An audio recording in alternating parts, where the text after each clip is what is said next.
To jest Gadająca muszla. Opowieści o uchodźczym życiu i ludziach, którzy je tworzą. Wyjeżdżaliśmy na własne ryzyko. Oficjalnej ewakuacji nikt nie ogłosił. To oznaczało brak jakiejkolwiek gwarancji, ani bezpiecznego przejazdu, ani pewności, że w ogóle będzie można poruszać się drogami. Nie wiedzieliśmy, co czeka nas dalej, ani czy w ogóle dotrzemy dokądkolwiek.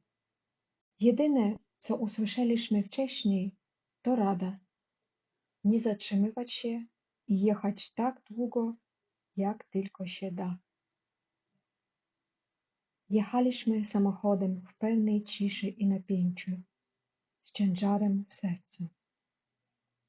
Nasz kot, wciąż w szoku, domagał się wypuszczenia z transportera. Kiedy to zrobiłam, od razu wdrapał mi się na kolana, jakby wyczuwając, że to nie jest czas na narzekanie. Jechał cicho, wtulony we mnie. Przez swoje 12 długich lat nie znał innej rodziny. Mieszkał z nami od kocięcia.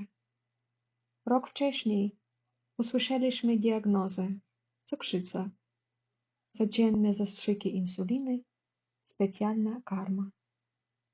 Nie było mowy, by zostawić go komukolwiek. Musiał jechać z nami. Paliwa w baku było coraz mniej, a wszystkie stacje przy drodze puste, zamknięte, niektóre nadpalone. Droga wyglądała jak kadr z filmu grozy.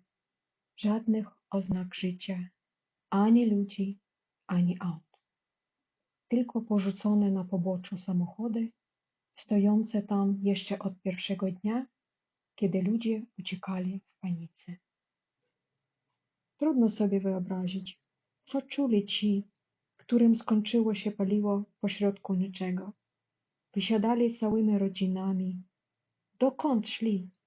Co było dalej?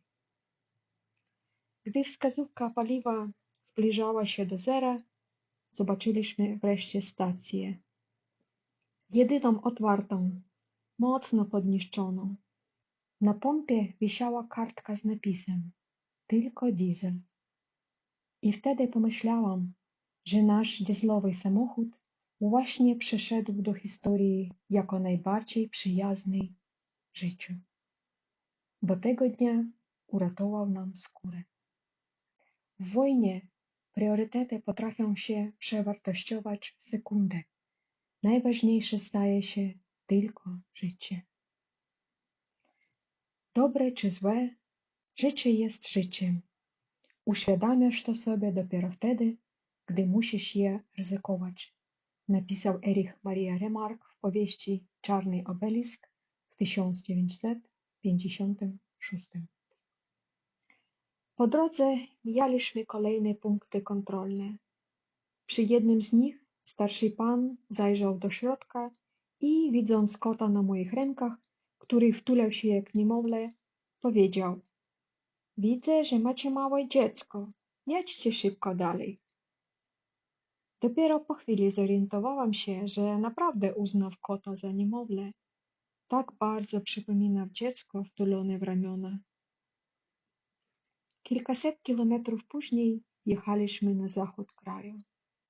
Poczułam, jakbyśmy dotarli do światła, do wciąż żywej części, która przyciąga zmęczone dusze.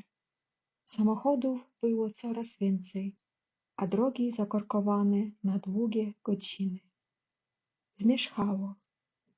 Jechaliśmy w stronę mojego dawnego domu w małym miasteczku. Im bliżej byliśmy, tym bardziej czułam, że tutaj światło zgasło już dawno temu.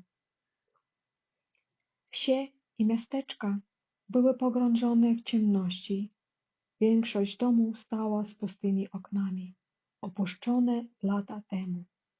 Na ulicach nikogo, tylko martwa cisza. Ta część kraju przegrała wojnę gospodarczą dawno temu i wyludniła się na dobre. Nigdy nie lubiłam tu wracać. To bolało. widzieć, jak miejsca mojego dzieciństwa stoją puste, jak nikt nie zauważa ich cichej śmierci.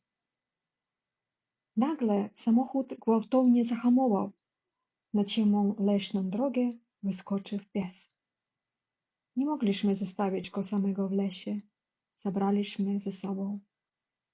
Życie jest życiem. Trzeba je chronić. Wyjechaliśmy w tę podróż z jednym zwierzęciem, a późną nocą dotarliśmy do celu z dwoma, naszym kotem i cudzym jamnikiem.